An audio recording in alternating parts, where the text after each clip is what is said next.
पिछले वीडियो में triangle law of vector addition पढ़ा था। आज parallelogram law of vector addition पढ़ना है। Parallelogram law of vector addition को अगर हम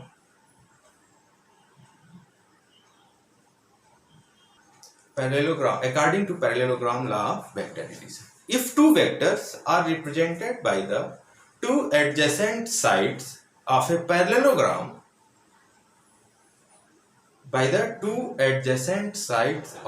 parallelogram in magnitude and direction completely, then their resultant will be represented by the completely in magnitude and direction by the diagonal passing from that point.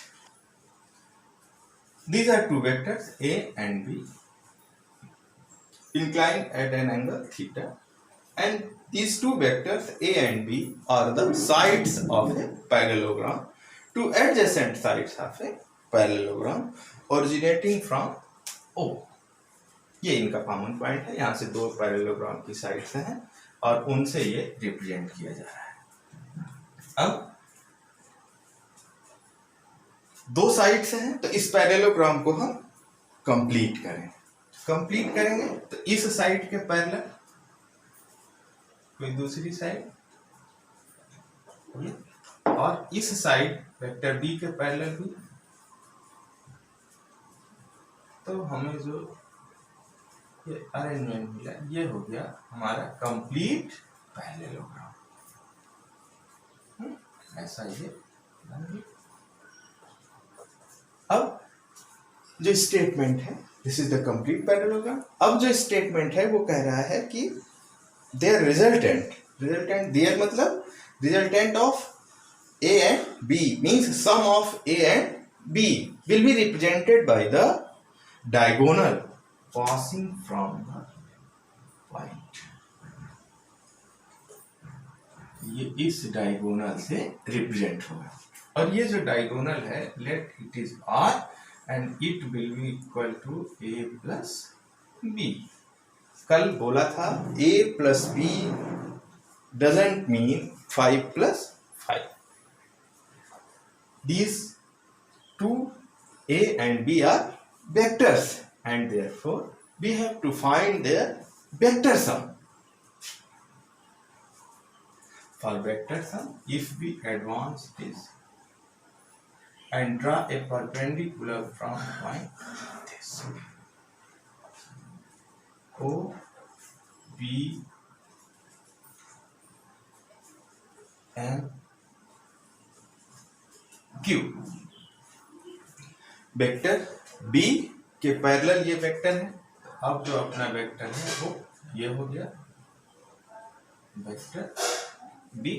Vector के साथ एक ये property है कि इस यूनिवर्स में कहीं भी आप उसके जैसा आइडेंटिकल वेक्टर उसके पैरेलल ड्रा कर सकते हैं। तो वेक्टर B के पैरेलल हमने ये वेक्टर यहाँ ड्रा कर लिया, वेक्टर A के पैरेलल ये वेक्टर यहाँ ड्रा कर लिया, तो डायगोनल कंप्लीट हो गया। और अब उस डायगोनल को हम सॉल्व कर उस पैरेललोग्राम को सॉल्व कर रहे हैं।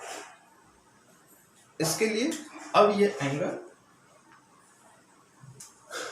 थीटा, पहले भी ये थीटा था अभी भी थीटा है तो ये थीटा हो गया। अब अगर इसको हम रिजॉल्व करें तो कल जैसा ये हो जाएगा B cos थीटा, ये हो जाएगा B sin थीटा, तो ये हो जाएगा B cos थीटा, ये B sin थीटा। इस ट्रायंगल के लिए अगर हम कोसाइन और साइन के लिए ट्रायंगल वाला रेशियो, राइट एंगल ट्रायंगल वाला रेशियो फाइंड करते हैं तो साइन के लिए परपेंडिकुलर अपॉन हाइपोटेनियस और कोसाइन के लिए बेस अपॉन हाइपोटेनियस, ऐसा ये आएगा। तो ये हो जाएगा B sin थीटा और ये हो जाएगा B cos थीटा। बिल्कुल सिमिलर है पिछले प्रीवियस वीडियो की तरह। तो यहाँ कुछ नहीं समझ में आएगा तो उसमें आप क्लैरिफाई कर सकते हैं। अब अगर हम इस पोर्शन को नेगलेक्ट करें, अपर हाफ पोर्शन को, तो हम फाइंड करते हैं कि ONQ is a right angle triangle. ONQ Q is a right angle triangle. और अगर ये right angle triangle है तो we have to find OQ means diagonal of parallelogram. और अगर हम इस right angle triangle को देखते हैं तो it is hypotenuse of right angle triangle. ऐसा किया तो ये पाइथागोरस थ्योरम अप्लाई करो तो O Q square equal to O N square plus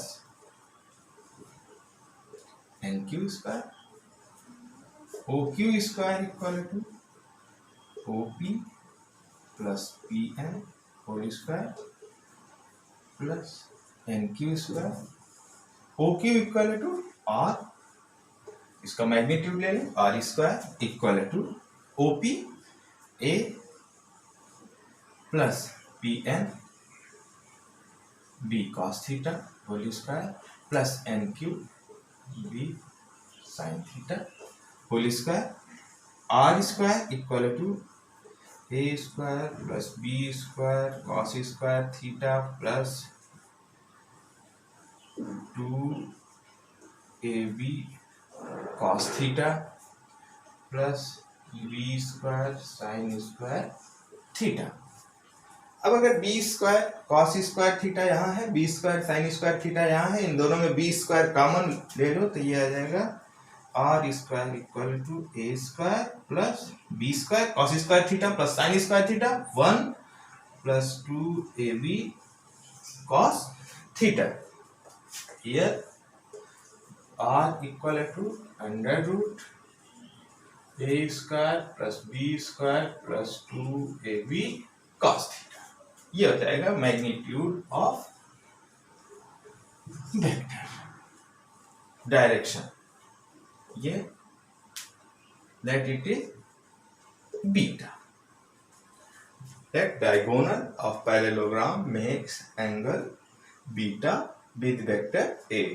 Then इस राइट एंगल ट्रायंगल को कंसीडर करो तो tan बीटा फाइंड करना है तो जाएगा perpendicular by base, perpendicular N Q by O N. Now tan beta equal to B sine theta upon a plus b cos theta. Again beta equal to tan inverse b sin theta upon a plus b cos theta. This is the expression for result.